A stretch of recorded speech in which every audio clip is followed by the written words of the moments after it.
If you're just okay at whatever it is that AI can replace, it will replace you. I've made millions, I've taught people to make millions, and I've seen people make millions with the same information that other people complain about and ask refunds for. It's not hard to get rich. What's hard is getting out of your own way. So now more than ever is the time to double down and become a more valuable asset so that you can't be replaced, whether it's by another person or whether it's by AI.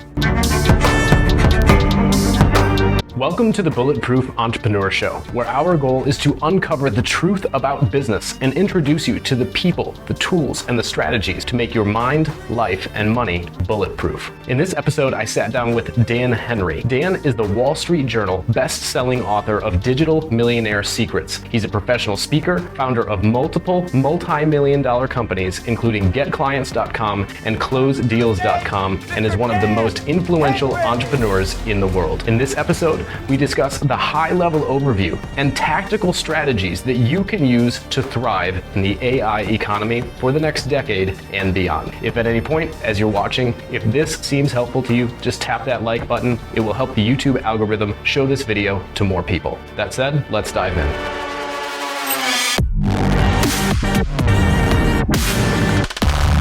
What's the number one biggest lie that you see being sold to entrepreneurs? That it's going to be easy, that it's going to be quick. Not necessarily that you'll make millions, because I've made millions, I've taught people to make millions, and I've seen people make millions with the same information that other people complain about and ask refunds for. Yeah. But the quick and easy part is, here's the thing, right? It's all a matter of perception. If I tell you I can teach you how to make $1 million and it's going to be easy, technically that's true, and here's why. If we go back 100, 200 years and you wanted to make $1 million or the equivalent to that based on inflation, you had to find gold. You had to do something that took 1,000 times more effort than you do now. Today, you can go on to social media, and if you just know how to say the right words, you can build an audience quickly, and then you can come up with a product purely information based. You can sell it, and you can make $1 million. That is 1,000 times easier to get rich than virtually any other time in history. So to me, it is massively easy, even if you're a beginner. So to my perspective, it's easy. Yeah. To somebody who literally doesn't think it's possible and who grew up with their family and their friends telling them that they need to get a real job, it's a pipe dream. Yeah, to them, it seems unreasonable. But if they saw it happen and they stood right next to someone who did it, and then they went over here to the frickin' gold digger or the oil guy that owns an oil rig or the whatever, or the guy that had to be a famous actor, they'd be like, oh, no, that's way easier. So it's a matter of perspective, right? It actually is easy, but it's only easy because it's the easiest way to get rich versus easy in general. It's not easy. Nothing. Getting rich at all is not easy. Yeah. But if you relatively, but if you're just asking comparatively of the options to get rich, it's the easiest. Why do you think there are so many people that, although even the people listening to this or watching this might agree with you, yeah, I get it, but I feel like it should be easier than that? Because you still, even people why do you think you deserve it? That's one of my, why do you think you deserve to be rich? You don't. Right. Okay. You know who deserves to be rich? Rich people. Okay. Because they went out and did the thing. Look, if you don't think like a rich, not even rich, just somebody who's in shape, somebody who's rich, somebody who's famous, somebody who's musically talented, whatever the goal is, you have to learn to think like that person. Then you have to, I call this tag. Think, act, get. You learn to think like the person, then you act and you behave like a person that thinks like that, acts and behaves, and then you get the thing that those people get, right? So you can't think like you can't get what a champion has if you don't think like a champion. You can't get what a millionaire has if you don't think like a millionaire. And millionaires don't sit there and go, they don't worry if it's easy or not. They don't worry. That's not a question we ask. Yeah. In fact, I like it when it's hard, and here's why. There's two roads. There's the easy road and the hard road. You've heard this analogy before, right? Well, the easy road to me is actually the hard road, and the hard road is actually the easy road, and here's why. The easy road has a ton of traffic because everyone's on the easy road. It's clogged. You can't get through, beep, beep, beep, right? Everyone's on the easy road. No one's on the hard road. Yeah. So when you figure out how to drive the hard road, there's no traffic, and you just can scoot on by. So to me, the easy road, the easy way is the hard way. And that's how successful people think. Because I want to be on the road where there ain't nobody there. I don't want to have to drive around you. I don't want to be stuck behind you in bumper to bumper traffic. So you go look for the easy way. I'm going to do it the hard way, because when I figure out the hard way, you can't replicate. Define the hard way. Okay, so I'll give you an example. Perfect example. So you know the businesses I've owned, right? So I taught people how to create digital products or service-based businesses and sell them for a high price, sell online courses, sell agency services. I've even helped lawyers and doctors get more patients and leads. Basically taking what you have to offer, making sure it's a valuable thing for a high price and selling it online. Yeah. And I did that through education.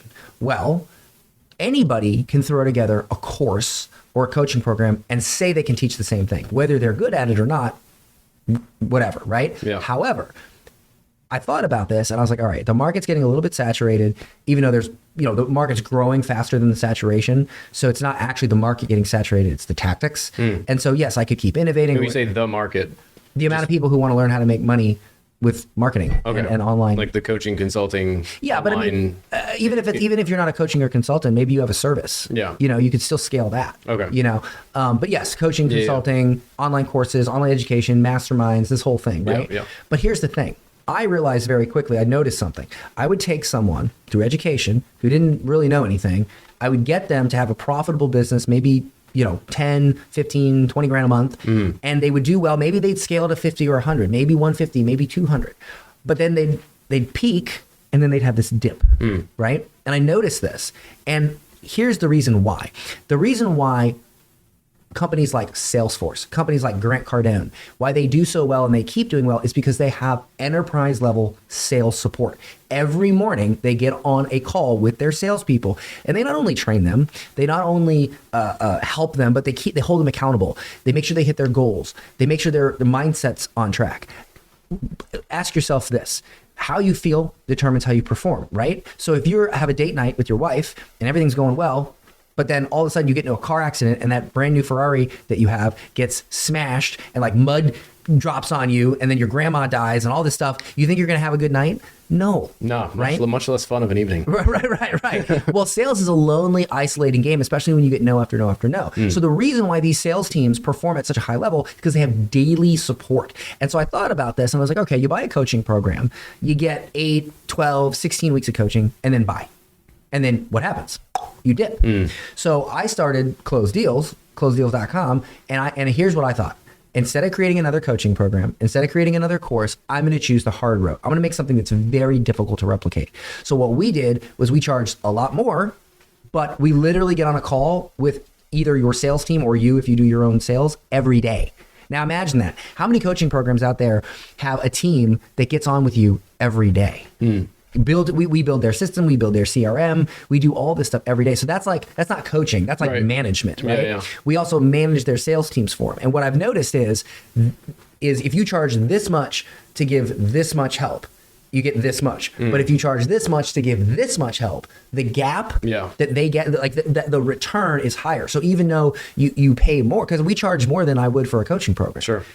But with that increase in charge, the increase in support makes the return 4, 5, 6 times more. And so my thing is like, okay, you want to copy me, you want to do the same thing I'm doing, then go out and build a team of 10, 15, 20 sales managers, develop an infrastructure, develop systems where you can literally manage multiple sales teams. Oh, and do it all without taking a percentage. Do it for a flat rate. You go ahead and try. I'll wait for you on the hard road. I'll wait. I'll look behind. I'll look. Oh, nobody's there yet. Okay, because nobody does that. Yeah. Right. So that's what I mean by the hard road. I chose a business that would get massively big results for my clients, while at the same time was so hard to execute that I knew I could do it. Yeah. But I don't know very many people that can. That's the formula. So on the hard road thing, because one of the things that I guess it really stuck with me in when I started to work with you is the volume at which you test stuff. Oh, yeah. And even before the closed deals business, like the hard road on, let's say, a non-hard business, what seems like just in being around you for as much time as we've spent together, it seems as though like everything that you've done has had like dozens of iterations and tons of just, it's obvious that there's hours and hours and hours spent testing and refining and studying and hiring and learning and all this stuff. So I'm wondering if you could speak to that as it relates. Let's say somebody's in a non-impossible hard business, but what's the hard road on an easy business? Because most people watching this probably aren't trying to reinvent the business wheel as you are with closed deals with such a unique offer. Right. Maybe you could speak to that. Well, that's how you get a $100 million company. But if you just want $1 million, and that's it, which is in the scope of what we do is like you're a beginner. Right. You make $1 million, you're still flowering, and that's great because everybody is there. Yeah. But for some people, that's enough. You know, a couple $1 million a year is enough, and that's totally attainable. So here's the thing. Here's how I view the testing. Have you ever met a drummer that, and if you hang around musicians, you know, they always have 2 sticks with them, right? And they're always drumming, right? They don't drum when they're in front of a drum set. They drum all day long. They're doing paradiddles and practicing. So the way I view it is, okay. Paradiddle? Paradiddle. It's okay. It's like an exercise. That's a fun word. Yeah, paradiddle. It sounds like a cute dinosaur. I remember like elf. It's like, ooh, that's a fun word. Yeah. Francisco. Any drummers listening to this, they'll be like, he's talking about paradiddles. Yeah. But so when you're trying to have a conversation with a drummer, it's very difficult because yeah. Okay. It's super annoying. But the dedication to their craft, I noticed that. I had a drummer that was amazing drummer. His name was Phil, and played with him in a band for years, and I noticed he would always do that.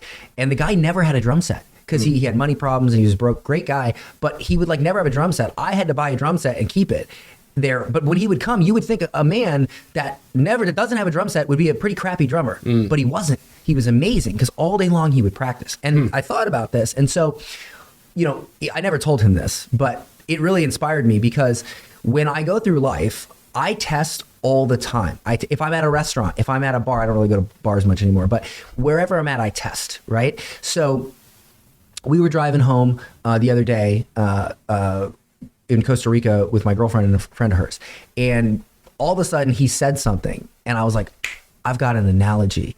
And I was like, blah, blah, blah, blah, blah. And I did my analogy and I just looked at him. And this wasn't a business thing. You know, he doesn't even really know what I do. Yeah. And I test that analogy and I look at their eyes. I look, oh yeah, and I make sure they get it. Make sure it clicks a light bulb. And so what I think happens is people, when they test, they just think it's all about going in and putting some piece of marketing out and testing it, but it's your entire life, right? I mean, one thing, and I think you've seen me do this, one thing I do, the greatest thing you can do is make complex things seem simple. Right? You take a complex, because look, you know your business, you know about the mind, you know about how to get people results by getting over their limiting beliefs and their fear and their anxiety. You're a master at that. But the complexities that are in your mind, you have to explain them in a very simple way so that the people considering buying from you can be like, wow, that makes sense, right? So that is a skill. And this is the thing. Most entrepreneurs are told the biggest lie, and here it is. This system will get you results. This system. It's not the system. It's the skill that fills the system. Okay. If you can develop a skill, you can make any system work. For instance, here's an analogy I use to explain this. All right. Imagine you wrote a hit song. Now that hit song can be played on a piano. And I know you're a great piano player. It can be played on a piano. It can be played on a guitar. It can be sung a cappella.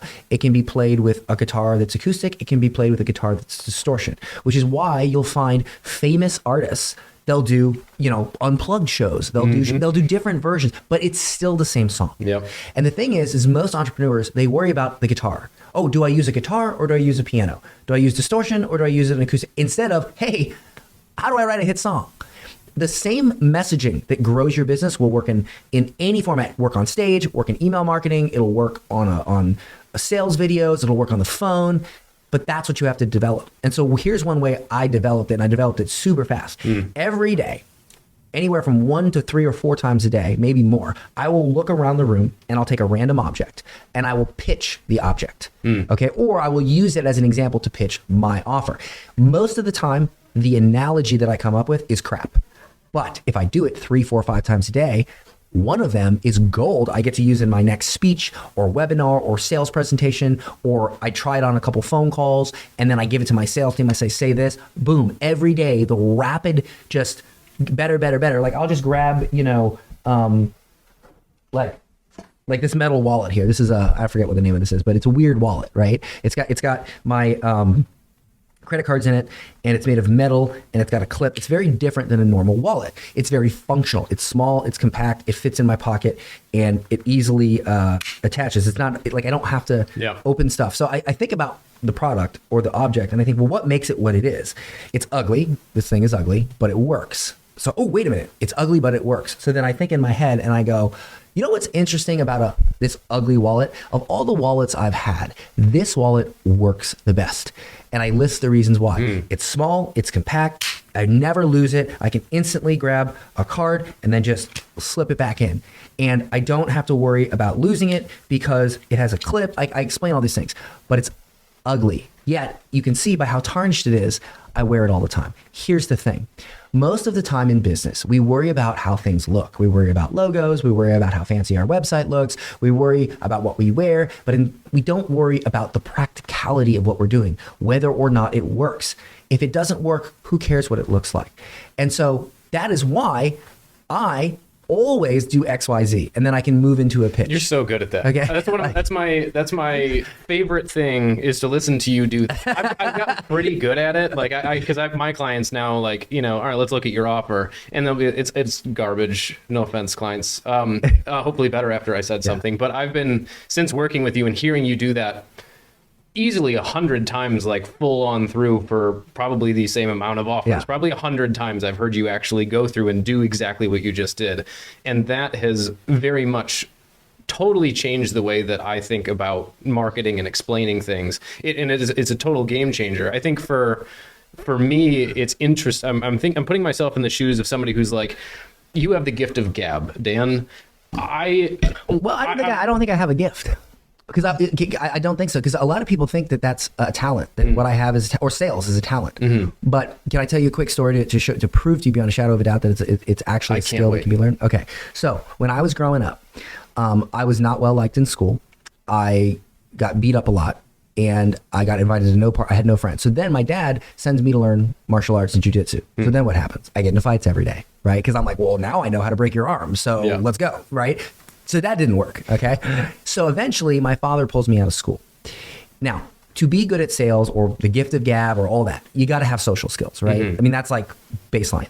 I had none. I was the most socially awkward dude. I kind of still am, right? I don't like hanging out with people a lot because that's why I delivered pizza for 7 years. Because I got to sit in my car, 7 years, delivered pizza. Got to sit in my car and not talk to anyone because I had no social skills. One day, I answer this ad on Craigslist and I get a sales job. It ended up being a job with a company where Billy Mays, the OxyClean guy? Yeah. That's where he got his start. My sales manager was Billy Mays' sales manager. Oh. Okay.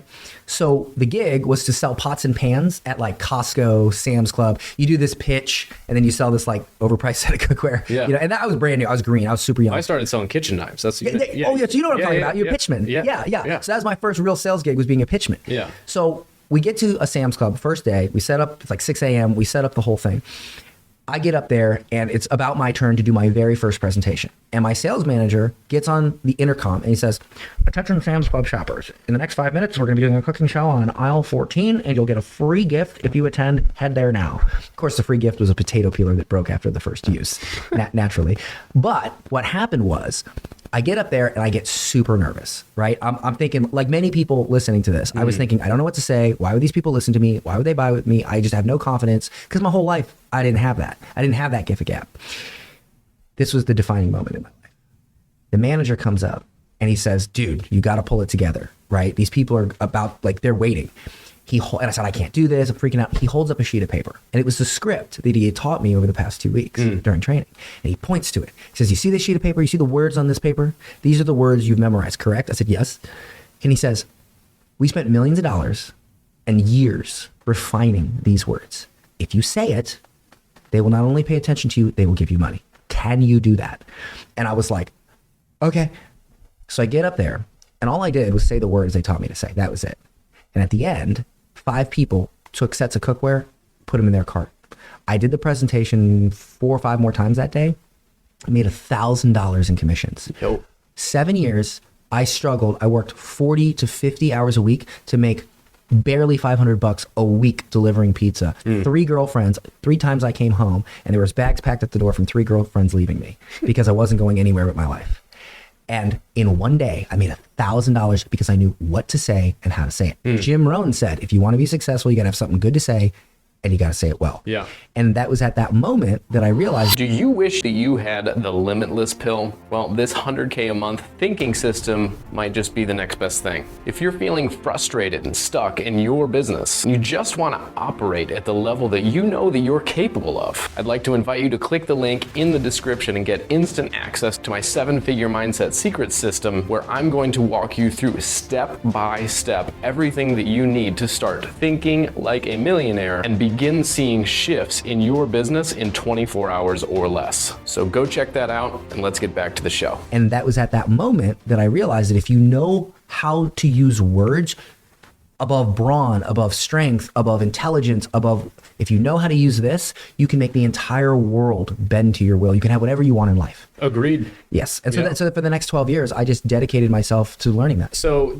I'm putting myself in the shoes of somebody who's just like, yeah, but it's not really like me. Like you said, no social skills, but you got a sales job and you actually showed up and said things. Whereas most people with, I have no social skills, would get a sales job or try to start a business and not actually show up or try to say the things.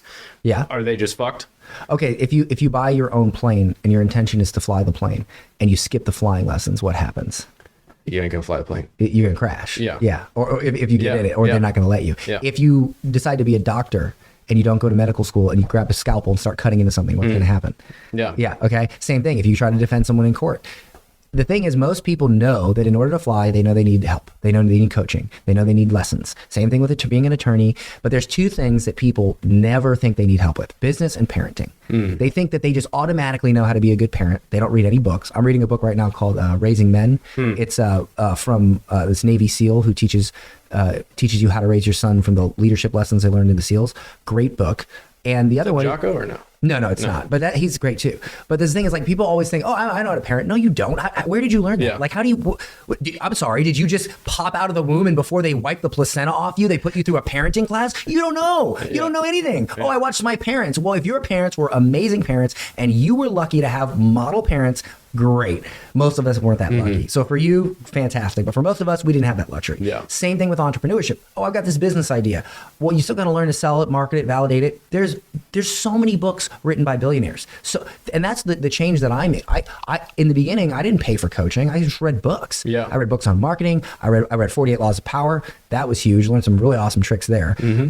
Like, think about this. Here's what I would say. So you asked what I would say to that person. Yeah. All right. So I'm going to pretend that you're that person. I'm going to pretend that I'm talking to myself when I was 21 years old, bitching about not having money and hating rich people, because that was me. Let's go. Okay. Guess what? You spend most of your time playing video games, fucking off, and doing shit that doesn't matter.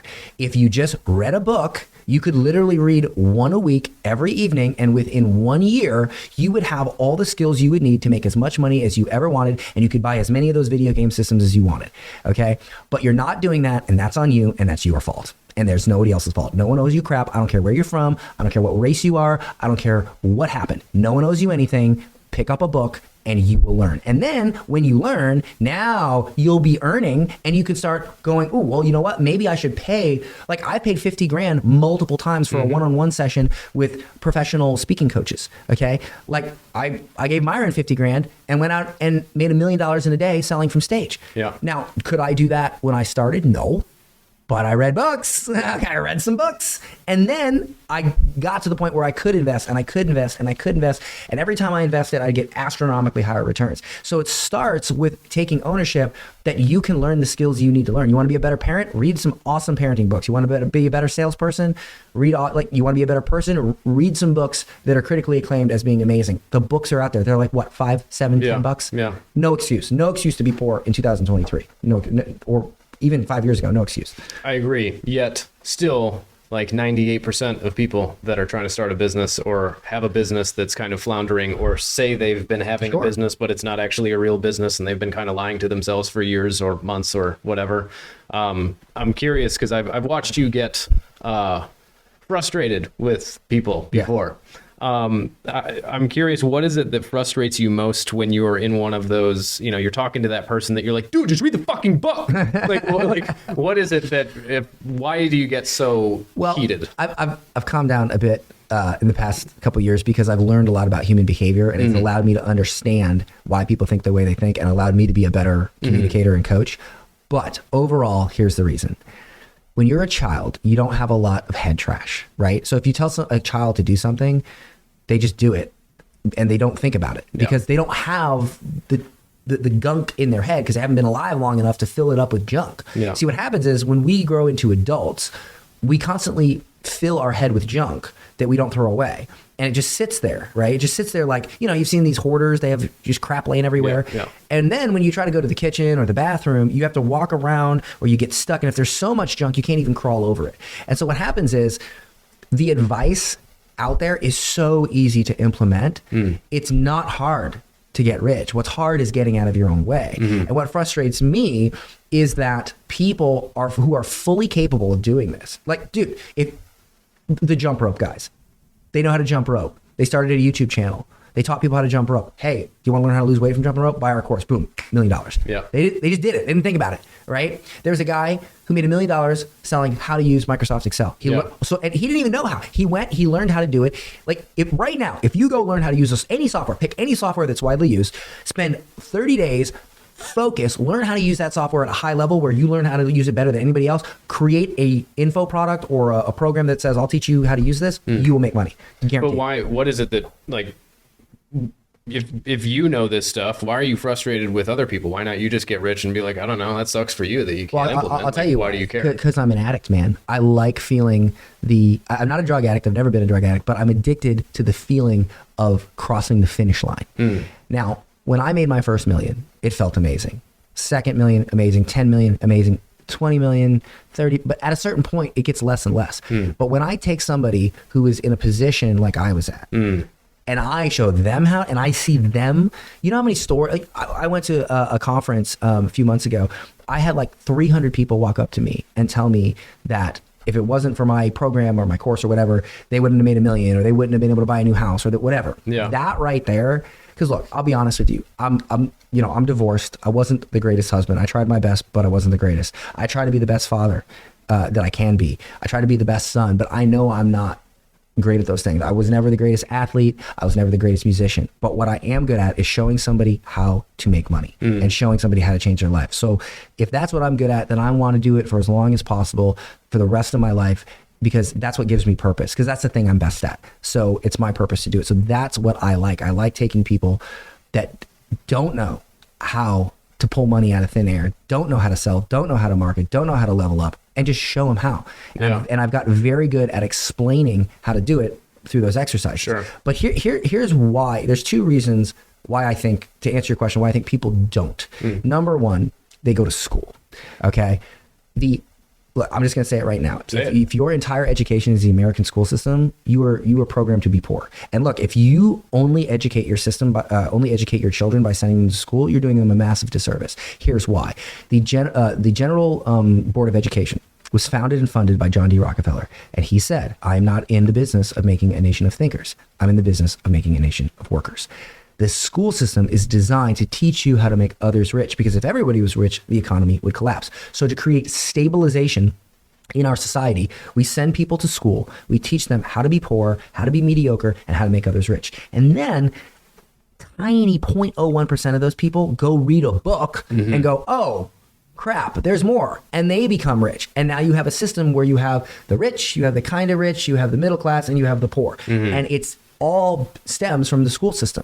Okay. So that's number one. You're programmed to be this way. So I don't hold it against you, right? I used to, but now that I understand that, I'm like, of course, you're like, if you grow up in Afghanistan, you're probably going to be Muslim. If you grow up in Idaho, you're probably going to be Mormon. If you grew up in Florida, you're probably going to be a degenerate. I grew up in Detroit. I don't know what that means. I don't know. Well, you're not a rapper, so. That's a fact. I moved to Florida to become a degenerate. My lifelong dream, and we finally accomplished it. Nice. Good job, bro. We did it. We made it to here. But the point is that if you're programmed to do that and you're all your friends and everybody's like pipe dream, all this language, you're going to grow up and you're going to seek mediocrity. Now, here's the more psychological reason. I'd love to hear your take on this because you're the expert on this, but this is how I've discovered it, is your mind is designed to keep you safe, right? If you put your hand on a hot stove, you retract. Yeah. It's like default. If you get near a ledge, you get nervous. It's default, right? So your mind always prioritizes safety to keep you alive, to keep you breathing. What must you do to get reward? What is required to get reward? You have to do something to get rewarded for it. What do you mean? You have to risk. Oh yeah. Yeah, like you can't make money off a stock unless you risk buying the stock. You can't get jacked in the gym if you don't risk looking stupid, risk your time. You can't build an audience online if you don't risk your reputation. Yeah. You know, every reward comes from risk. Well, if risk is the opposite of safety, and your mind prioritizes safety, then by default, it literally turns you away from success. Because most of the time it is keeping you safe, but it doesn't know, it just automatic. And this is why when a person looks at an opportunity and they say, wow, this logically makes sense. I've done my due diligence. Like on a logical level, it all makes sense. But then when it comes time to do it, take action or invest, they go, oh, they get a feeling. Oh, what if it doesn't work? Oh, I just don't have the time. Oh, that is the default programming going, whoop, kicking in and going, oh, got to keep you safe. Doesn't matter if it makes sense. Got to keep you safe because that's my job. That's my job, right? Yeah. And here's the real kicker. Here's the difference between poor people and rich people. Poor people feel that feeling and they succumb to it. And they go, oh, and they don't. Rich people know that feeling. They know that that's how their mind works. They're mechanics of their own mind. If I take my car to a mechanic and he goes, well, I don't know how an engine works, probably not going to get my car fixed. Yeah. If you want to be rich, you got to know how your engine works, and your engine is your mind.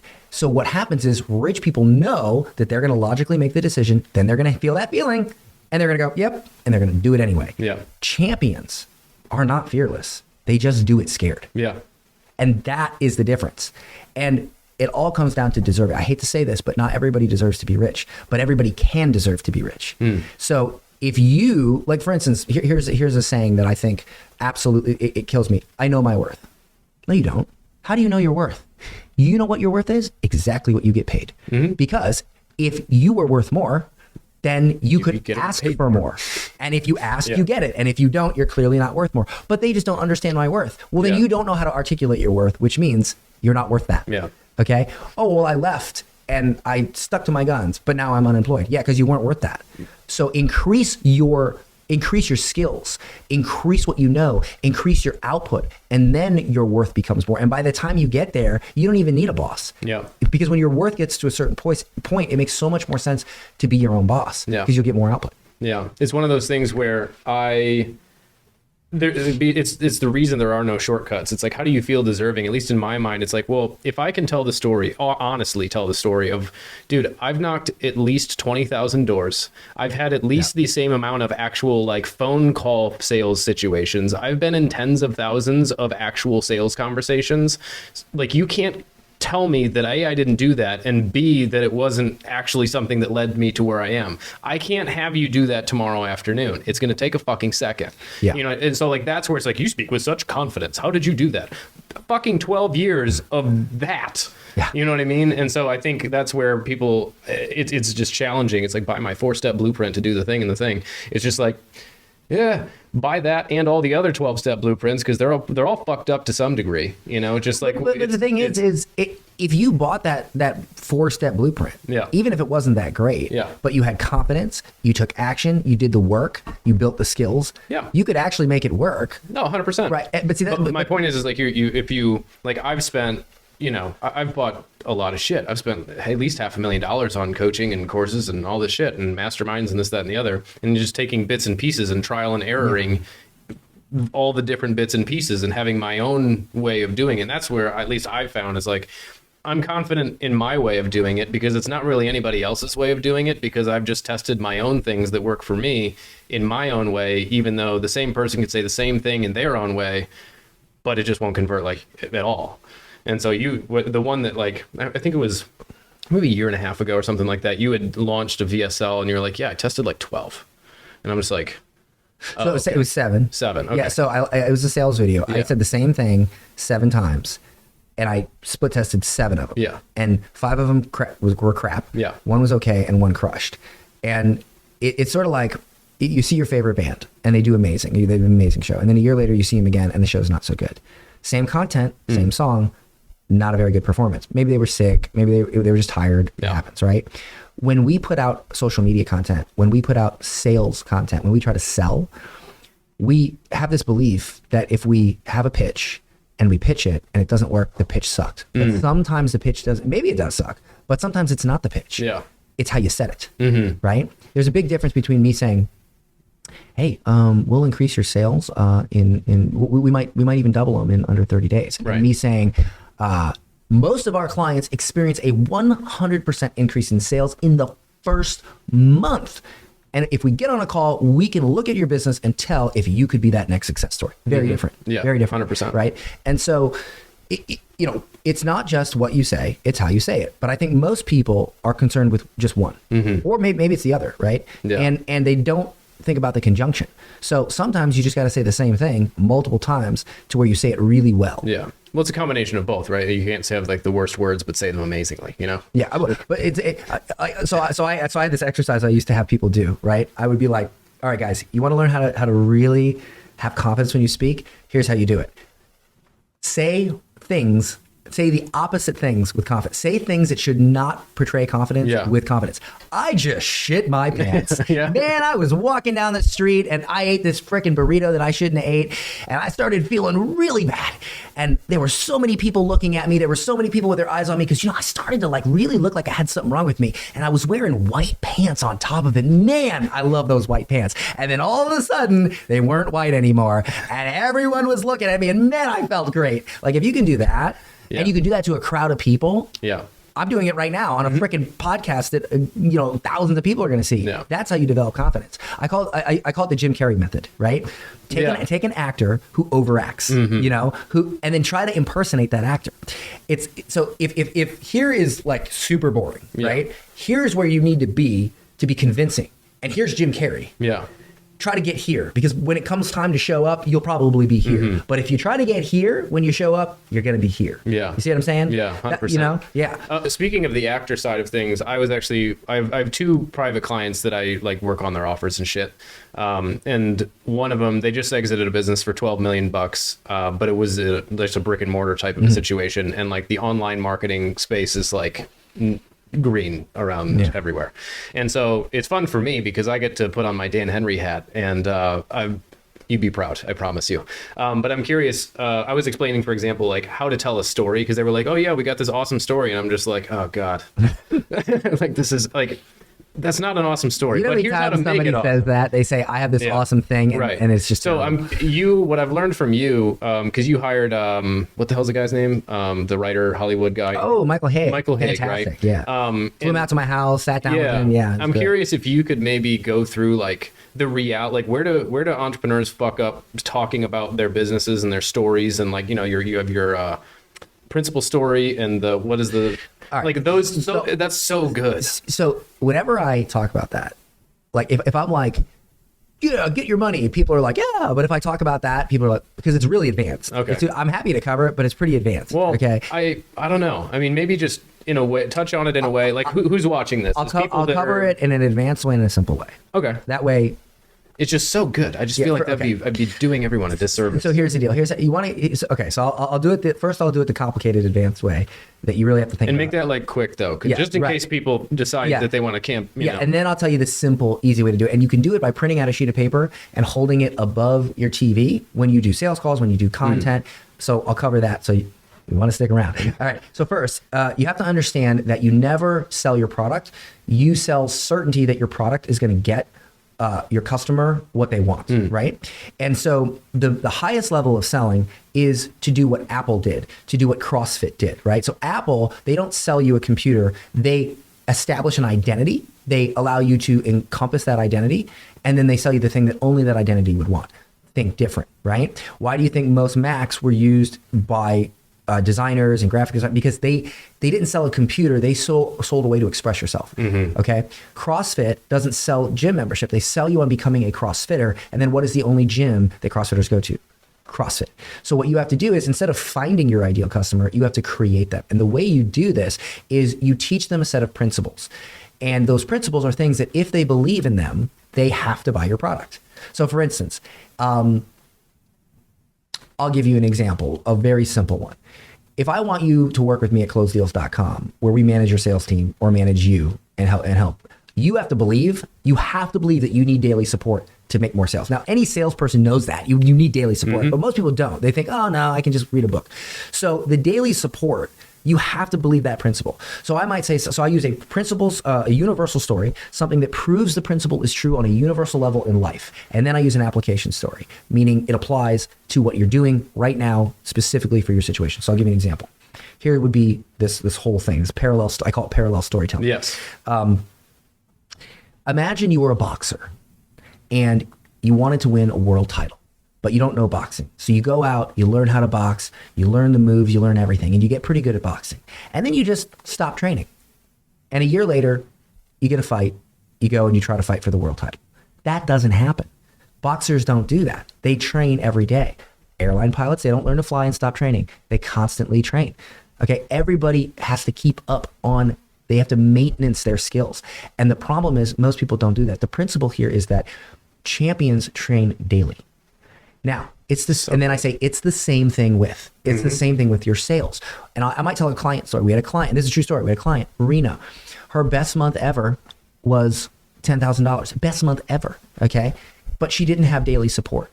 We signed her up to the daily sales huddle. Every single day we met with her and coached her on sales, mindset, prospecting, follow-up.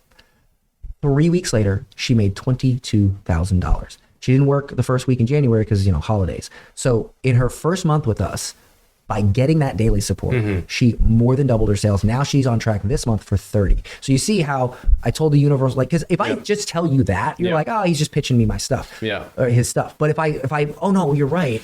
A boxer would train daily. That's how they become a champion. They wouldn't just know. Oh yeah, that is true. And then when I tell you the other thing, now it's like, oh, you're right. Oh my God, no wonder I suck at sales. Because the truth is two things every great salesperson does. They train daily and they surround themselves with people better than them. For instance, let's say you have flowers in the ground. They're in the ground. They have a root system, right? They have nutrients. You take one of the flowers, you cut it, you put it in a pot, you set it on the table.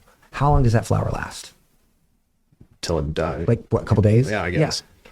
But the ones in the ground, they last a long time. Why? Because they have a root system. They have a support system. They have something constantly feeding them. And it's just like sales. You see, sales can be a lonely place. You get no after no after no. It can isolate you. It can affect your mindset. But if you have a root system to hold on to, now you have that daily nutrients, that daily support to keep you strong and keep you lasting, just like that flower in the ground. But if you cut yourself loose and put it in a pot, you might look pretty for a minute, but your business is going to die because you have no support. We can be that support system for you. We can be your roots. You see how I did that? Yeah. Okay. So if you don't want your sales flower to wilt and die in just a few days, come to closedeals.com and intertwine with the root system of our other sales flowers. Something like that. Now that's a complicated way to explain it. Yeah. Here's the simple way. Take a sheet of paper and simply write the following, or print it out. What's at stake? Tape it up above your computer, tape it up above your camera. Every time you get on a sales call, ask yourself, what's at stake for this customer? Find it out, get them to say it out loud. If they don't say it out loud, they're not going to buy, right? Why do they want to make more money? Well, why? Maybe they have, if you find out that their mother is sick with cancer and she can't afford her dialysis, and that's why they want to buy, and they say that out loud, the chances of them buying are way more than if you just said, oh, you want to make more money? Cool. Right? Why do you think pharmaceutical companies are the most profitable business? Because human beings are willing to pay to remove pain more than anything. If you find a problem that's painful, people will pay to remove it, but you have to remind them that it's painful. Out of sight, out of mind. Once they start thinking about the pain, imagine that you had a leg that kind of hurt, and I said, here's a pill, it costs $1,000 for this pill, it'll take your pain away. And you're like, yeah, but then I take a baseball bat, I crack you in the knee, okay? And now you're like, oh, you're feeling the pain more. Now, would you take it? Now you might pay $1,000 for that pill. Now, obviously, I'm not suggesting that you go around whacking, your prospects in the disclaimer. Knees. But the point is this, is if you can get them to say it out loud, right? If you get them to say it out loud, they realize how much pain there is. And if you truly believe in your product and you truly believe it can take away their pain, then it's your duty to sell it to them. It's your duty to try to get them to do it. Okay. That Rena client that I told you about, great person. She's amazing. She was very scared at the investment. And I told her, I said, I am 100% positive based on what I know about you that we'll double your sales in the first month. And we did more than that. Yeah. Okay. And she sent me a message the other day thanking me for pushing her to buy. And that's the thing. Yeah. If you struggle to push your clients to buy, to show them what they need to do to be resourceful, it probably means you don't believe in your product. Because if you did, you would have ultimate confidence that they're going to be fine if they buy. Yeah. Now it's the same thing with storytelling.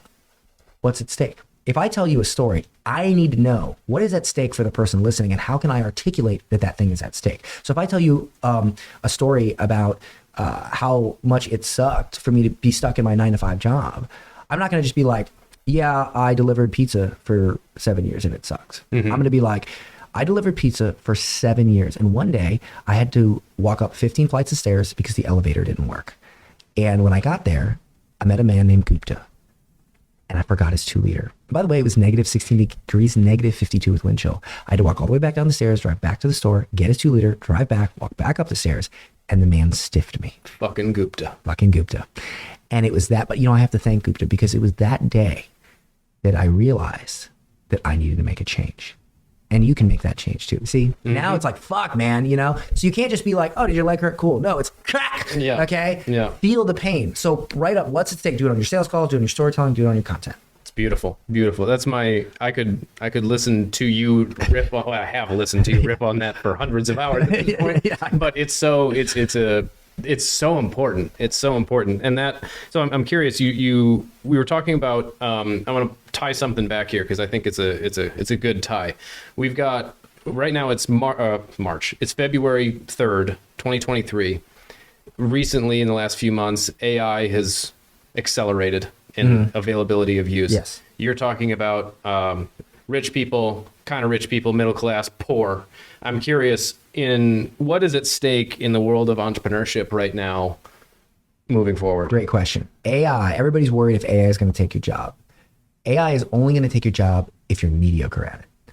Because look, no, you think that chat GPT thing could come up with stories like that? There's no way.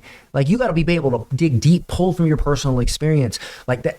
Maybe one day it'll get there. But look, if you are just okay at copy, if you're just okay at whatever it is that AI can replace, it will replace you. So now more than ever is the time to double down and become a more valuable asset, become even better at it so that you can't be replaceable, whether it's by another person or whether it's by AI. I have a premium subscription to ChatGPT and I use it to write a legal contract just the other day because it was a simple contract. It was easy. So I had it right. It saved me thousands of dollars in legal fees. However, if I had millions of dollars at stake and I knew I needed some Johnny Cochran motherfucker to make sure that I would not use AI because I'm not a moron. Okay. I would hire the best. And so I think, and I believe, and maybe I'm wrong on this, but if you're really good at what you do, you're fine. If you're just okay, it's gonna be a long road. It's gonna be a long night. Okay, it's not gonna be good. So there's a lot of people that are obviously afraid of that. They're probably mediocre at what they do. So get better. And so I'm curious. Obviously, there's a bit of I don't know if it's a disdain for the mediocrity, but there seems to be a bit of disdain for mediocrity and people not trying to better themselves in your universe. Is that true? I hate mediocrity. All right. So what do you hate most about mediocrity or what do you hate most about this industry? I hate that mediocrity is now, it's encouraged, right? It's look at the world, man. Men are being encouraged to be weak. Yeah. They're being encouraged to do all the things that makes a man not a man. Okay. It's all like we're turning the whole world into this alternate reality that, for thousands of years, certain fundamental things worked. And all of a sudden now we're just changing everything. And then people are freaking out, like marriages are down, divorces are up. Like at the end of the day, if you are 45 years old and you're a man and you're not able to provide for your family, I don't care how many Tony Robbins things you've gone to. I don't care how many times you've prayed with the gurus. I don't care if you're an artist. I don't care what you've done. That's not noble. It's not okay. Okay. Now, if somebody came in and burned your house down, stuck you in a cave in Afghanistan, and put a gun on you, okay, in that extremely rare situation, I'm sorry. If you lost both your legs, I'm sorry. That happens. I'm excluding those people. But if you have access to the internet and you're of able body and mind and you're in your 40s or really even in your 30s and you're not financially stable where you can take care of yourself, your children, and your family, there's no amount, like there's no progressive bullshit that you're going to tell me that makes me think that you're just not doing your job as a man. Okay. The books are out there. The information is out there. Your ability to provide is out there. And look, there are people like you and me that are willing to help those people. Yeah. I mean, dude, I have a $97 a month membership that I used to charge 10 grand for. It's not like I'm bleeding people. Yeah. You know, the information, and my goal is, my hope is that they join that, they learn that, and then they work with us to scale, and that's where the real money is. I'm putting in a long-term investment in there. My book is what? Free. It's freaking 99 cents on Amazon, for crying out loud. Yeah. You know? So the thing is, people are willing to help you. The information is out there. Millionaires and billionaires have written books. The information is there. Yeah. It's not okay to be poor. It's not noble. I'm sorry. Okay. I understand that there's this thing now where it's like, well, money isn't everything. Yeah. Just like this. That's like, dude, like, I hate to say this, but it's always the people who don't have the thing that say it's okay to not have the thing. Oh, yeah. You know, like what country came up with the idea of fat shaming? The fattest country in the world, the United States. Now, look, there's nothing okay with, you know, almost dying because you're so overweight. Like, you remember back in the day, Arnold Schwarzenegger, he had this whole thing where he's like, well, turn that flab into muscle. And he helped thousands of kids lose weight. He saved thousands of lives preventing childhood diabetes. But today, oh my God, that would be body shaming. Oh my God. It's insane. Yeah. It's insane. But of course, it was the country with the worst problems with weight that came up with that insane idea. Okay. And no, you should never shame somebody for anything, but if somebody is super overweight, you encourage them to lose weight. You encourage them, like, dude, get your shit together. Yeah. You know, that should be normal. What do you think is going to happen with both, I guess, the overweight, unhealthy version of the world, plus the economy and the financial state of people that seems to be on a decline? What do you think is going to happen over the next 5, 10, 15, 20 years? Well, not to get conspiracy theorists, but this is just how I think. Like, hang on, I got tinfoil. Yeah. No. Okay. So think about what is one way that when one country wants to take another country down without making a big stink, with keeping it quiet, what is the strategy you see implemented most often? Well, ultimately, propaganda, destabilization. Yeah, they send people there to take out key elements to destabilize the country. In other words, they make the country turn against each other, right? They make, like, divide and conquer. Divide and conquer. There's no better way to divide and conquer than say, oh, you're encouraging people to be healthy, you're bad. Oh, you're encouraging people to make money and be in a better financial space, you're bad. Oh, you're encouraging people to be a good father, be a good husband. Oh, nope, you're against women for that, right? Like, it's insane. Now, of course, there's extremists out there like the Tate guy and all that. There's people that take it too far. But then what sucks about that is people who are reasonable, they go, oh, you're like that guy. It's like, no, I'm not like that guy. I'm freaking reasonable, okay? And it's reasonable that if you're 100 pounds overweight, instead of embracing that, you should probably lose weight. It's reasonable that if you can't pay your bills, you should probably learn how to make money and take care of that, right? These are reasonable things, okay? You don't have to be rich. How do you define reasonable? Well, reasonable is this. Financially secure to me is you can do whatever you want, whenever you want, however you want, with who you want, to within reason. Meaning, like, I want to spend 3 months at the Four Seasons every night. That's not reasonable, right? Like, I wouldn't even do that, you know? But if you say, I want to take my family on a nice vacation, I want to take them on a cruise, you should be able to do that without having to budget, right? Okay. As well, and that's ideal.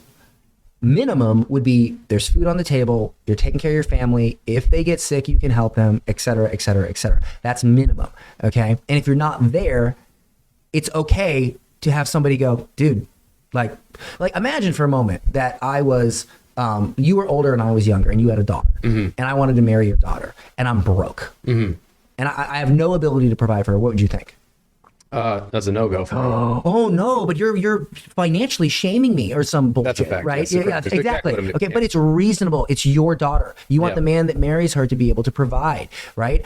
Like, regardless if she makes her own money, like, you don't want the guy to be a freeloader, right? Right. Or let's say I'm a fuck. I'm a drug dealer or something. Like, you know, I mean. Well, some might argue that we are two fucks. Right? But you see what I'm saying? Like, we've taken this to a level of insanity where you have people, and this is why you have guys like Andrew Tate and these guys, is because it's gotten so bad. It's gotten to a point where it's so bad that the extremists come out. Like, it's like you back somebody into a corner. You know, like, have you ever seen those superhero movies where there's an obvious injustice against someone, but then a villain gets spawned because they want to fight so hard against that injustice that they themselves become toxic?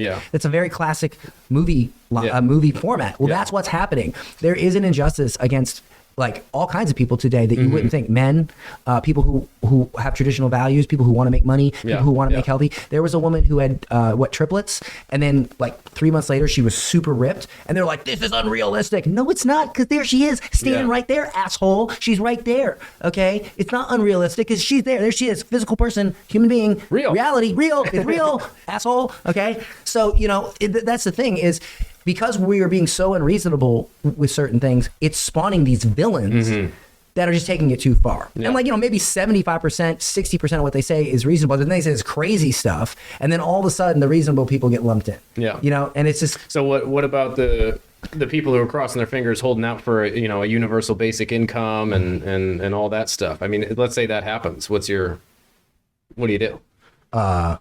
Okay. I'll see you there. Like, it's not going to happen. Okay. It's not going to happen. Go move to China or something, and it's still not going to happen. All right. I mean, look, history leaves clues, right? Like this whole restriction. Why do you think that Twitter is so popular right now? Why do you think it has more engagement than ever? Why? Because Elon Musk came in, and he was like, oh, wait, do you want free speech like we have in America? Here you go. That one simple thing. And here's the thing. Look, name me a country. Make a list. Take a piece of paper, write it down. Name all the countries that have restricted speech and how they turned out, and name all the countries that don't restrict speech and how they turned out. Right? Or just say this: positive, negative. Make a list of countries that have restricted speech, and on the left, put the ones that had a positive outcome, and on the right, put the ones that have a negative outcome. I can name you a lot of negative ones, starting with the 1940s. Like most of them. Yes, like all. All. So like this idea that we can restrict speech it's never worked out. So what makes you think it's going to work out now? But it does get to a point to where perhaps a decision has to be made as to where do you want to live.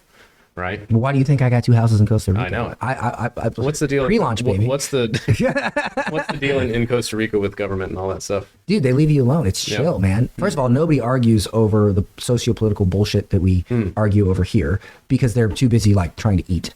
They have real problems. They have real problems. And they're chill. They're very.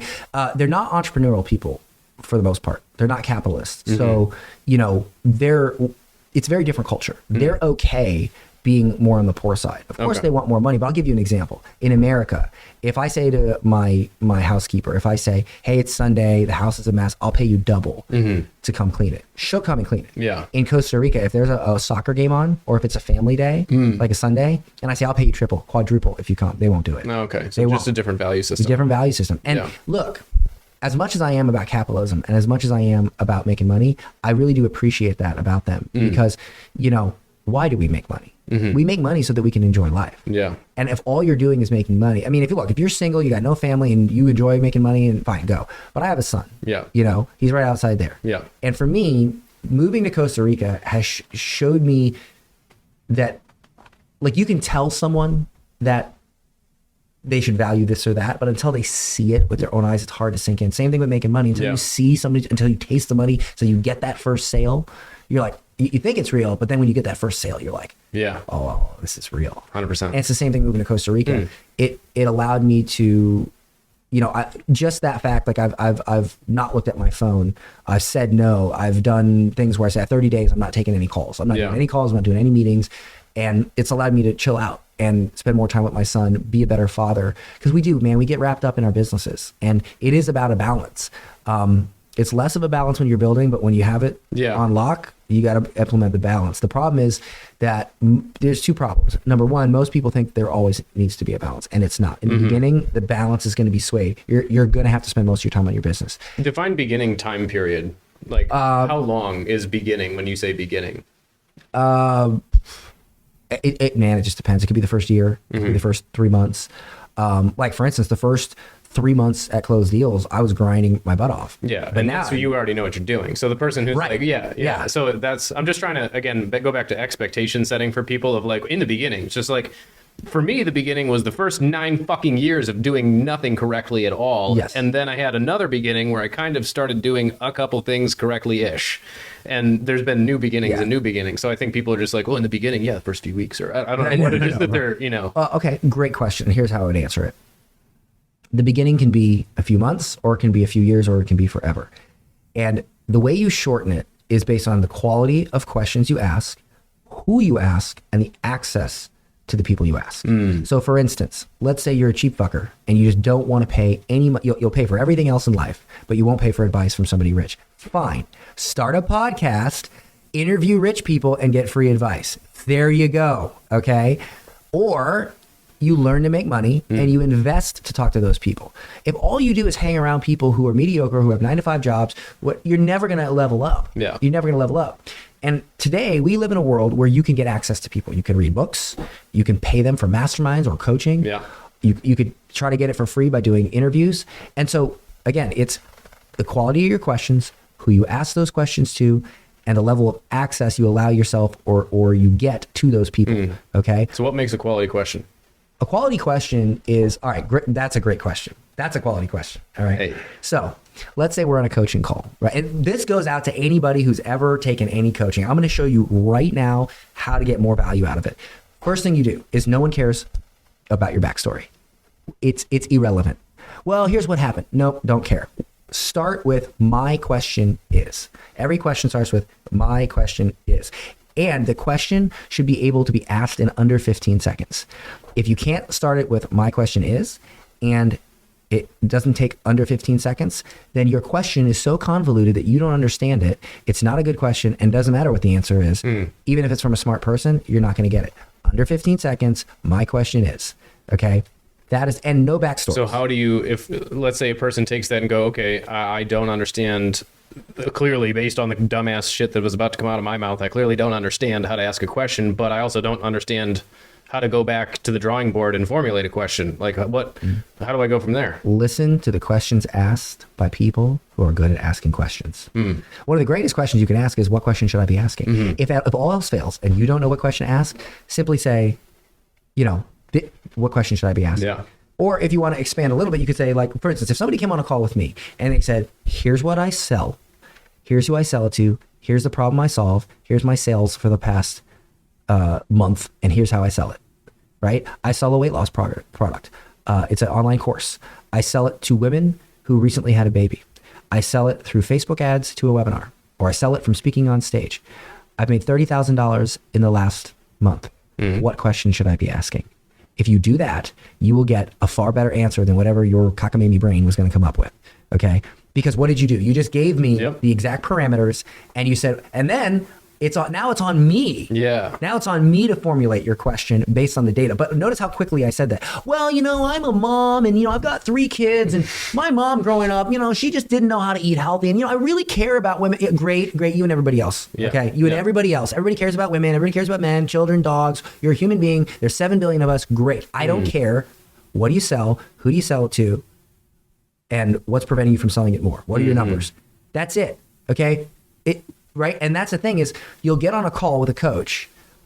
You'll spend this much time telling them shit that you don't need to hear, that maybe means a lot to you. And you think that you need to tell them that for them to get empathy for you. But they're a coach. They don't need empathy. You're paying them to teach you stuff. They're not somebody you met at a bar. You can skip that part. Okay. And then you just tell them the data. Like, it's simple. So good. It's so simple. Good. Rewind that, everyone, and watch it about 12,000 times. So I got to ask this as the follow-up question to that is, what is the number one question that entrepreneurs should be asking themselves if they want to be successful? Perfect. Close your eyes.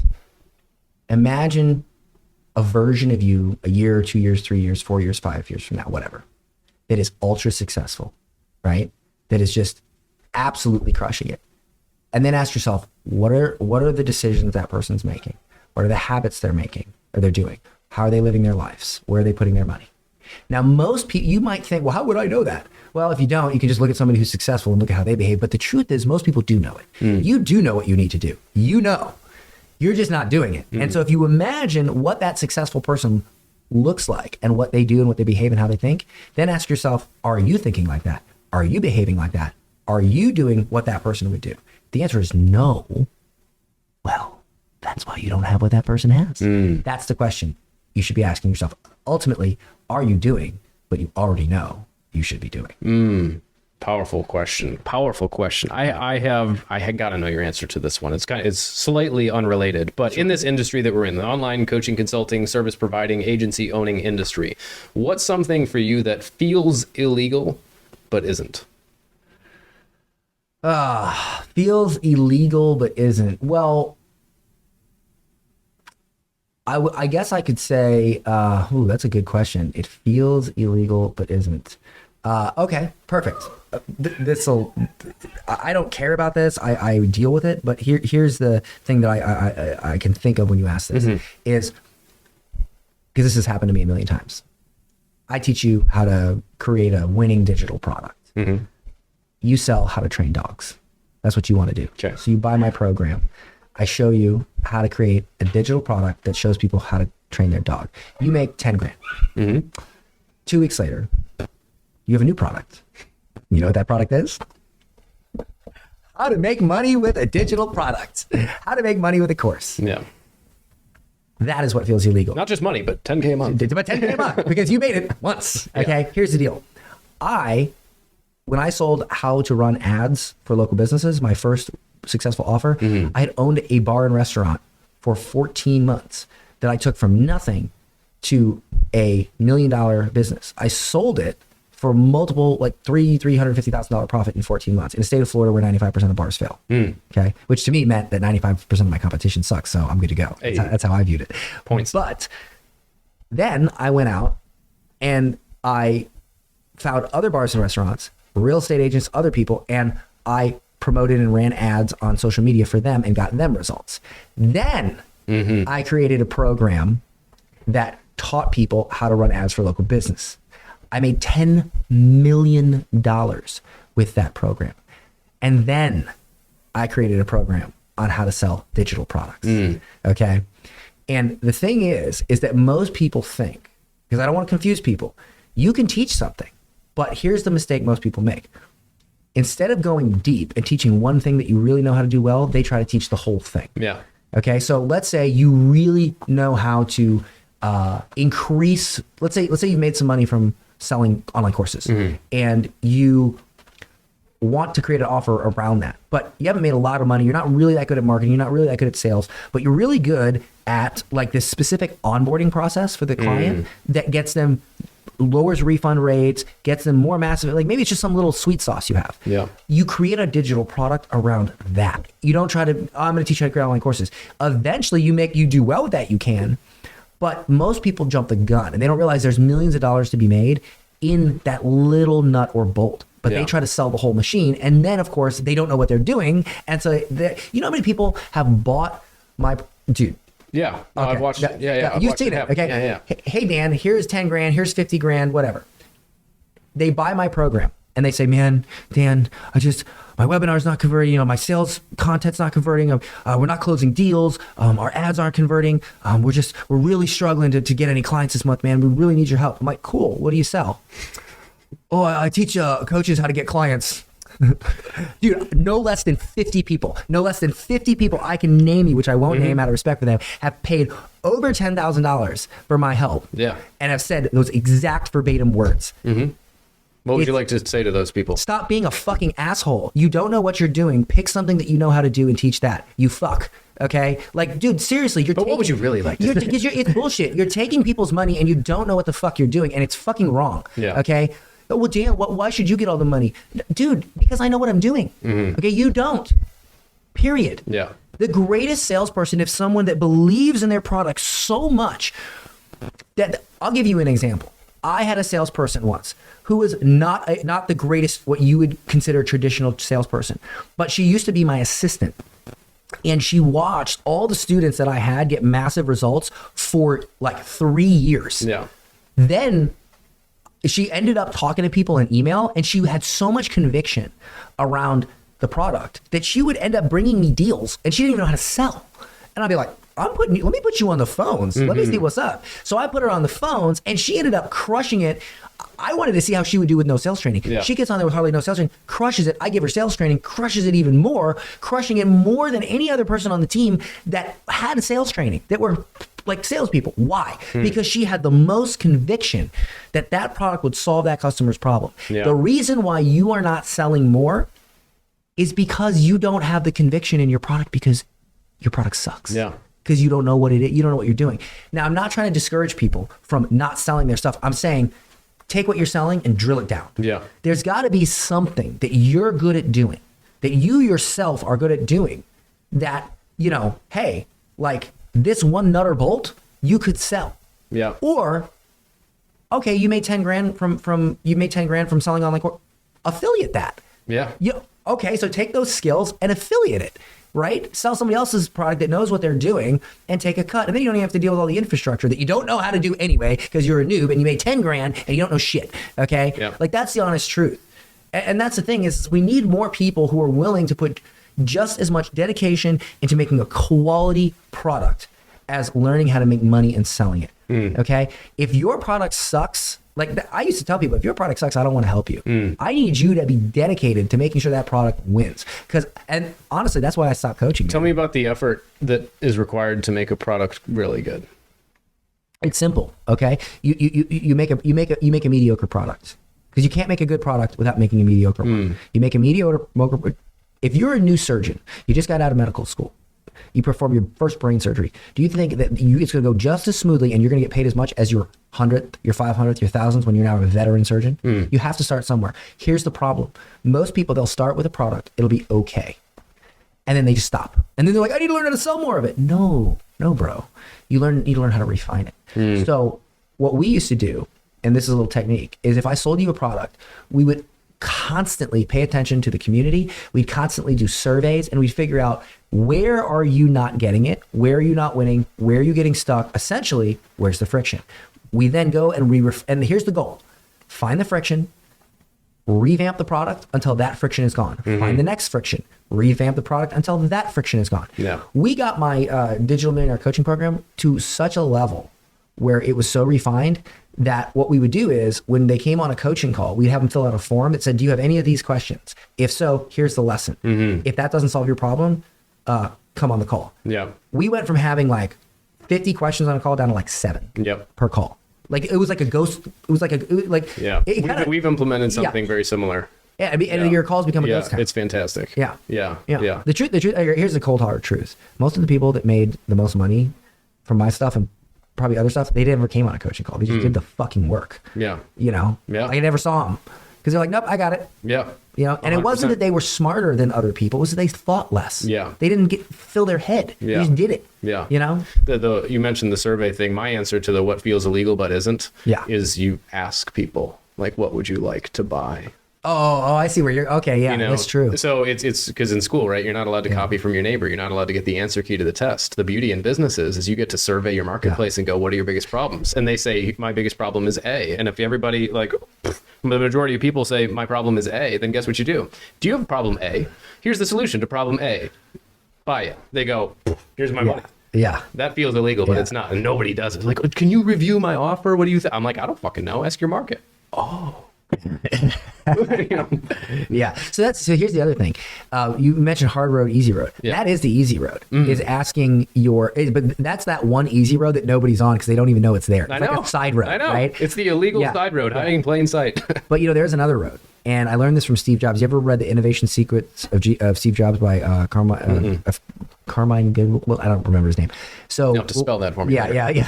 What Steve Jobs said was that is true to a certain level. Yeah. But then there's a level above it. Oh, right. I had to design the iPhone in a way that I knew that they would want to use it. Right. It's like Henry Ford did with the car. They'd want a faster horse if you surveyed them. Right. Customers don't know what they want at a certain level of innovation. But on a very basic fucking level, which most of the people listening to this, they have a very basic thing that they do. Well, we're talking $1 billion shit. This is $1 million shit. Well, you gotta crawl before you walk. Yeah, 100%. Okay, I have to ask you this question. Okay. Tim Grover says there's a dark side to every successful person. Yes. What is your dark side?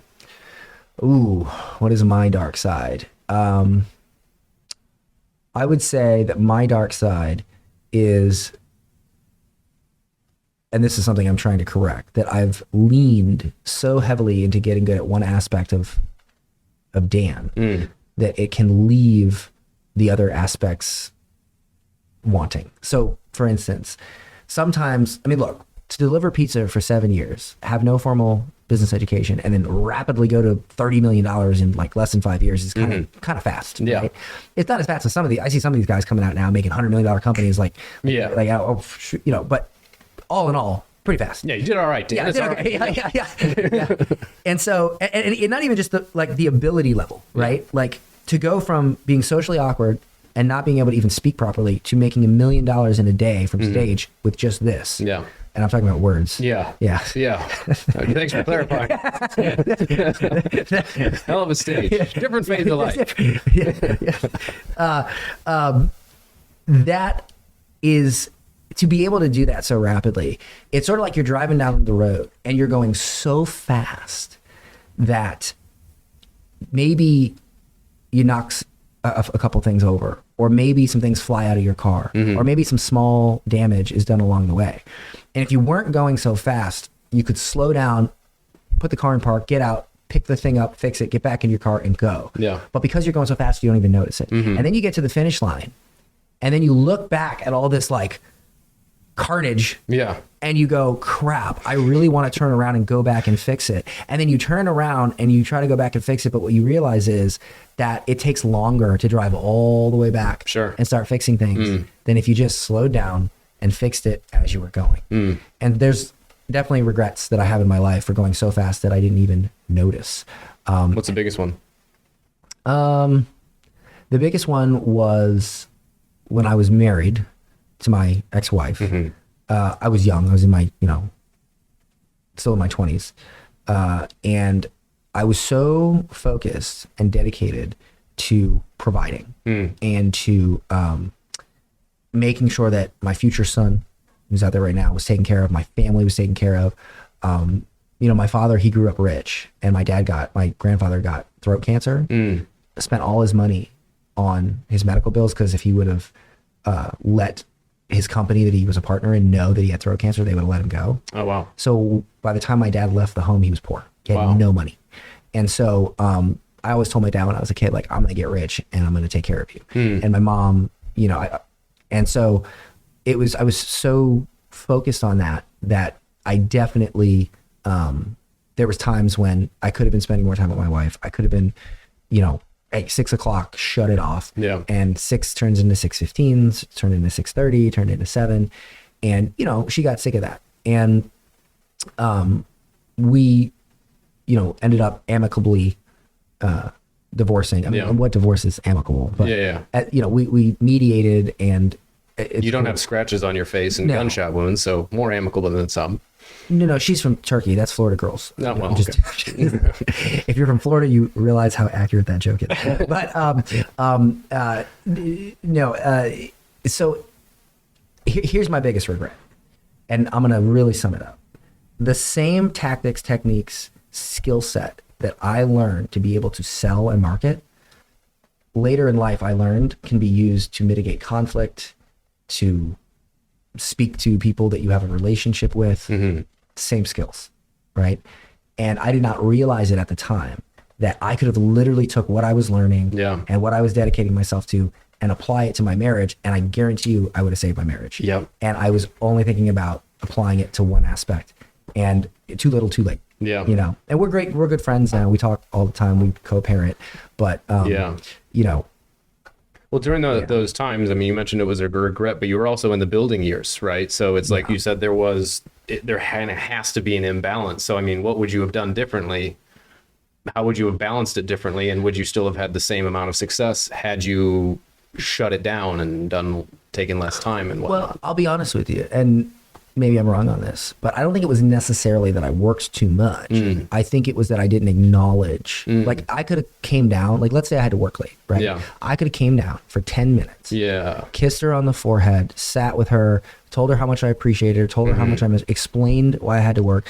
10 minutes. 10 minutes. And look, I would have definitely worked a little bit less. I would have made a promise to, hey, I'll spend this Saturday with you. And I would have done it. And I'm not gonna lie, if I would have known what I know now, if I would have had the systems and the support, if I would have invested more in learning even more, I probably could have set up those systems where I didn't need to work as much. Which is why, like, But at the time, you couldn't have known more than you knew at the time. So. Yeah. And so, but I think less than actually spending the time, which I would have definitely spent more time, but I wouldn't have never worked late. Yeah, 100%. I think it's more about going down, and it's how you make the other person feel. If you're busy, but they feel like you still care about them, it's very different than being busy and just being shut out. I found with Melissa and I, because she didn't grow up in like the entrepreneurial world, and shit, I didn't know what I was doing. I still probably don't to some degree, to an enormous degree, I'm sure. But one of the things that's helped enormously is just like in sales and marketing, it's pre-framing. And pre-framing their expectations of what's going to actually happen, because so many times, there you go. like that has helped. Like I can't tell you how many conversations, over and over, but like more time between the conversations, because like, hey, here's probably what this is about to be. And it's like when you had hired, when I remember the first time when I joined, when I signed up to work with you one-on-one, and I came to that first meeting, and Alice was giving something about hiring an assistant, right? And you were like, oh, when I hired her, I told her I'm going to be a complete fucking nightmare. Oh, yeah. It's going to be the worst thing ever for you. Yeah, so that's your expectation setting. And so I'm just like, oh, okay.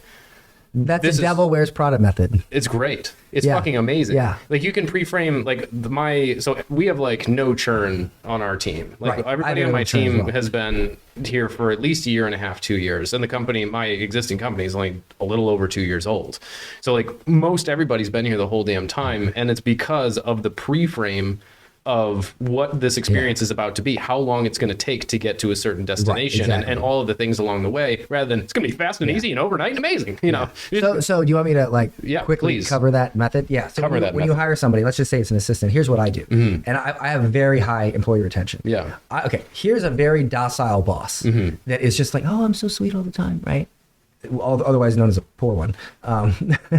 Here's like a reasonable but stern boss who's like, will demand and be unreasonable enough with their employees to push them and all that, and then like maybe here's like kind of a dick boss, and then here's like just a nightmare devil wears Prada, in that. Okay, I say I'm this. I know I'm this. Right. I'm not this. Right. Don't expect that. I'm right about here, but I say I'm here, so that when they come in, they expect this horrible boss that's just going to be a nightmare. Yep. But then when I'm stern and I'm like not super nice, but I'm also not super mean, and I'm just like, I hold you accountable, and then they're like, oh, that's not that bad, right? So I basically say, yes, I'm going to ask you to get the latest copy of Harry Potter before What's Her Nuts actually writes it, okay? Like, and you're going to like, and I never ask for that, And I only need green Skittles from Asia. Yes, I say that stuff. Yeah. And then they go, okay, and then I'm like, all right, sweet. So now when I just don't care about if it's a green Skittle, they're just like, right? Yeah. So it's also, you can do it in sales, called a price marinade. You can do it with your wife. Yes, it's you called can a do wife it with your marinade. Listen, you can do a wife marinade. 100%. Yeah, and if I would have known that, dude, I would have been like, hey, I'm going to be working till at least 9 tonight. I'd have been done at 7. Yeah. And it's a bonus. Yes, exactly. Rather than I'll be done at 5, and then you're done to 7. Yeah, exactly. That has been, I think, at least in the last couple of years, the best thought process that I've implemented. Like I'm constantly just pre-framing. Like we just hired two new people on our sales team, and on day 1, I tried to like get them to quit. Oh yeah, and the one of them did, which is great. But it wasn't the one that I thought was going to quit, which was interesting. Yeah. But I'm like, this is going to be way harder and longer than you think. That's what she said. But it really, I had to. I'm thinking of. I can already see about 50 comments of people laughing and saying, "Yeah," and then there's the one shaved head white girl who just has like following that with head. 50 comments of how we're horrible people. Yeah. I can already see it. Yeah, I hope so. I certainly hope so, for the sake of the YouTube algorithm. Yeah, exactly. Please argue in the comments below about how horrible of people that we are. You will only increase our engagement. And that's right. By telling them that, they're not going to be able to resist. They're going to do it anyway. I know. It helps our engagement, but they're still going to do it because they just can't help themselves. Yeah, that is a fact.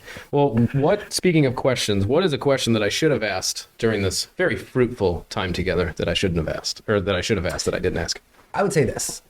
The question would be, what is the one trait, not skill, not, system, but trait that every successful entrepreneur should have? Well, what is the one trait that every successful entrepreneur should have? Thank you for asking. You are welcome. That is amazing. Okay, so here's what it is. And of course, I'm going to tell you an analogy. Please. Okay. Who's the greatest baseball player of all time? Babe Ruth? Oh, Babe Ruth. Everybody says Babe Ruth. And if they don't say Babe Ruth, they say somebody very similar to him, Jackie Robinson, whatever. Here's the thing. Babe Ruth is considered the greatest baseball player of all time, yet he hasn't stolen the most bases. He hasn't hit the most home runs. He hasn't won the most World Series. In fact, modern players, even ones that aren't even considered super awesome, they've outperformed him in stats, yet he's still considered the greatest. Why? I'll tell you why. When Babe Ruth played baseball, the MLB did not play anywhere near as many games as they do now. They didn't have private jets flying the players around to every game. They didn't have professional massage therapists keeping all their muscles in working order. They didn't have the best trainers. They did not have the best resources. In fact, they had very little resources. Today, they have all the resources you could possibly ask for. And you see, the principle here is that you don't get credit for succeeding in times of triumph. You get credit for succeeding in times of struggle. And Babe Ruth is the greatest baseball player because he did it in a time when the resources were not plentiful, when the conditions were not ideal. When you get an objection on a sales call, most of the time it is the same objection. The conditions are not ideal. I don't have the time. I don't have the money. It's not the right time. What if it doesn't work? Blah, blah, blah, blah, blah. This is all the same objection. The conditions are not ideal. We are programmed by the indoctrination camps that we call the school system to believe, by our parents, to believe that you only move forward when the conditions are ideal. And when they're not, you don't. We are programmed to think that way. But rich people, winners, realize that the conditions are never ideal. And that's why poor people stay poor, because they don't take action because the conditions are never ideal. Rich people, they take action because they know that the conditions are never ideal. They just do, they become resourceful. And here's the thing. If you're struggling, if you get on sales calls and you're thinking to yourself, or whatever, you're selling to your market, whatever it is, and you're thinking to yourself, man, my customers just don't understand the value. They don't know how to invest in themselves. They don't know how to blah, blah, blah, blah, blah. The thing is that they're not being resourceful and you're not inspiring them to be resourceful. And here's why. Imagine you were on a cliff and you were considering cliff diving. And on your left is a professional cliff diver with over 500 dives. And on your right is your best friend of 10 years who's never dived a single time. Who is more likely to convince you to take that leap? Your friend. Your friend? No? The man who's never dived ever. Convince you? To take the dive. Okay, yeah. The professional diver. Professional. Right. Because why? Because he's going to tell you how to do it, and you're going to have confidence in doing it the right way, and you'll be able to do it. And who are you more comfortable with believing that it's okay to jump? 100%. The guy that's taking the leap. The principle here is that it's very difficult to convince someone to take a leap that you haven't yourself taken. 100% congruency. Right. So when you're on a call and they say, I don't have the time, I don't have the money. Well, let me ask you, how often have you found the time? Have you found the money? Because if you can't be resourceful, how can you attract and inspire your customers to be resourceful? Because at the end of the day, you know how many times I've been on a sales call where they've said something like that, and then I just tell that little Babe Ruth story, and all of a sudden, like some sort of fucking magic, they have the money. It just appears out of thin air. They go, you're right, and they give me their credit card. One of the many things that really stuck out to me from you is you buy the way that you sell. Exactly. Exactly. You buy the way that you sell. If you take a piece of paper and you write down the most common objections that you get when you are considering buying something, and then you write down the most common objections you get, you'll notice something very interesting. They're usually the same. Exactly. 100%. Right. And so if you can't figure out how to overcome these objections for you, how are you going to figure out how to overcome them for your customer? Ain't happening. It's not going to happen. You are your customer. You are the first sale. Beautiful. So that's what I would say. Where should we tell people to go get more of the Dan Henry goodness? The Dan Henry goodness. I'm super active on Instagram. So here's what I can tell you. If you want to learn more about sales, right? Let's say you have a company. You already are making sales and you want to learn more.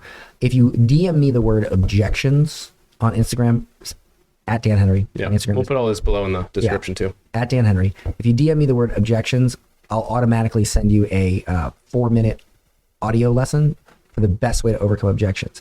And then if you're looking to just get started, like just get started creating maybe your first digital product or something like that, again, reach out to me on Instagram and DM me the word legacy, and I'll tell you more about, and you were in it, you bought it before it was called Legacy. I've been, yeah. And years ago. Yeah, when it was 10 grand. When it was sold out courses. So it was sold out. Yeah, I like to change names. Yeah, I know. But I used to charge 10 grand for it. Over 100 people became millionaires from it, and now it's like a small monthly fee every month. You know, because I want you to make money, and then I want you to work with us. All right, I gotta close out by asking you, because I know you've got something good to say on this. What's your favorite really off-color joke that you could say on this show? Okay, my favorite off-color joke that I could say. Dude, I'm from Florida. I know some pretty hairy off-color jokes. I know, we've traded them. Yes. And I know that people would just love to hear. Oh, Lord. You're trying to get me canceled. All right, let's see. Okay, hold on. But also viral before the cancellation, of course. Yeah, you know. all right. So my most, all right, hold on. Let me think here. I'm cycling through all the little Take your time. We can edit out the dead space. all the little groups that are gonna go nuts, and which one.